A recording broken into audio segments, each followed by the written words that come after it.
Alors, dernière partie de cet exercice 121, page 307.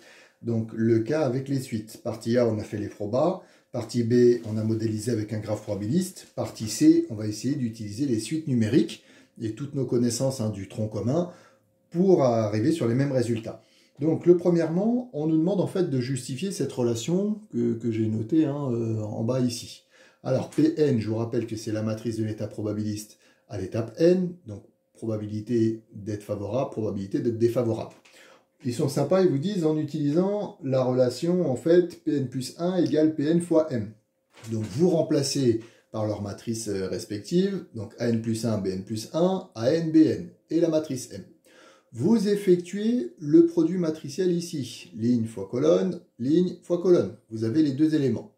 Toujours la même propriété, deux matrices sont égales si et seulement si tous leurs éléments situés à la même place sont égaux, ce qui vous permet de noter, cet élément-là est égal à cet élément-là est égal à cet élément-là.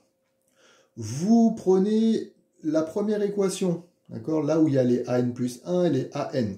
Ce qui vous ennuie en fait dans cette équation, et là où vous bloquez des fois, c'est que vous avez Bn.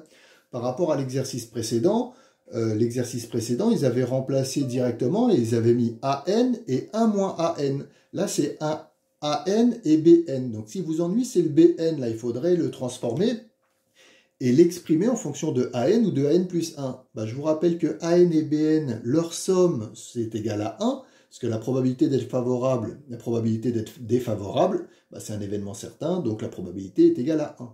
Donc, BN, je le transpose, ça sera 1 moins AN, et je vais remplacer Bn par son expression en fonction de AN.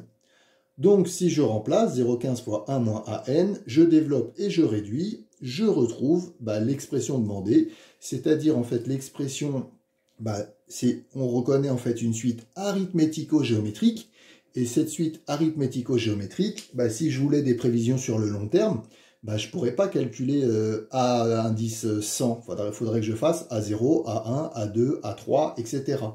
Donc, c'est l'exercice classique de suite numérique qu'on a fait un certain nombre de fois ensemble en tronc commun. Donc, on a notre relation, je l'ai renoté ici, je l'ai appelée relation 1. Ils définissent pour vous la suite UN. D'accord, elle vous sera toujours donnée, et j'ai appelé la relation 2, comment sont liées ces deux suites, UN et AN. Donc UN, c'est AN moins 0,6. Première question, on vous demande de prouver que la suite UN est géométrique, donc on va arriver sur une relation du type UN plus 1 égale une constante fois UN, c'est-à-dire pour passer d'un terme au suivant, on multiplie toujours par le même nombre. Donc je pars de U indice N plus 1 en utilisant cette relation-là, pour l'instant la relation 2, ça fait AN plus 1 moins 0,6, et AN plus 1, je vais remplacer par son expression en utilisant la relation 1. J'aurais dû mettre le petit 1 ici. Donc AN plus 1, j'ai remplacé par 0,85 AN plus 0,15. Je réduis tout ça, je factorise toujours ici parce qu'il y a devant le AN et je fais l'étape 0,45 sur 0,85. Vous voyez que les 0,85 vont s'en aller, donc je retrouve bien le moins 0,45. Sur ma calculatrice, 0,45 sur 0,85, ça fait 0,6. Et à l'intérieur des parenthèses, je retrouve un UN, c'est-à-dire AN moins 0,6. On a prouvé pour tout n que UN plus 1 c'est égal à 0,85 UN. Ça veut dire que UN est géométrique de raison Q égale 0,85 et de terme initial. Donc vous devez le calculer en utilisant la relation 2 et bien réfléchir à partir de quel terme, quel rang, ma suite est définie. Donc là, A0, ça existe, donc ça sera bien U0. Mais si la suite AN, elle était définie à partir de n égale 1, on devrait calculer U1 comme terme initial. Donc ici, U0, ça sera A0 moins 0,6. Et A0, souvenez-vous, début de l'exercice, c'est la probabilité initiale, en fait, d'être favorable, la probabilité de l'événement A0 avec la majuscule. Et initialement, autant de personnes favorables que défavorables, donc un demi. Donc je remplace par sa valeur, 0,5 moins 0,6, ça fait moins 0,1. Ensuite, par rapport à la question B, vous voyez que ça se corse un petit peu parce qu'il n'y a plus les étapes intermédiaires où ils vous disent déterminer UN en fonction de N, en déduire AN en fonction de N. Là, ils vous disent directement retrouver en fait cette expression. Mais bon, on l'a fait tellement de fois que normalement, vous connaissez les étapes. Donc UN, on vient de voir qu'elle était géométrique. on peut utiliser les formules U0 fois Q puissance n. Terme initial, on vient de le trouver. La raison, on remplace. Les deux suites UN et AN, elles sont liées par la relation 2. Je l'ai remise, on la rappelle en haut. Donc UN, c'est AN moins 0,6. Si je fais passer le 0,6 de l'autre côté, AN, c'est UN plus 0,6. Je remplace UN par son expression que je viens de justifier la question précédente.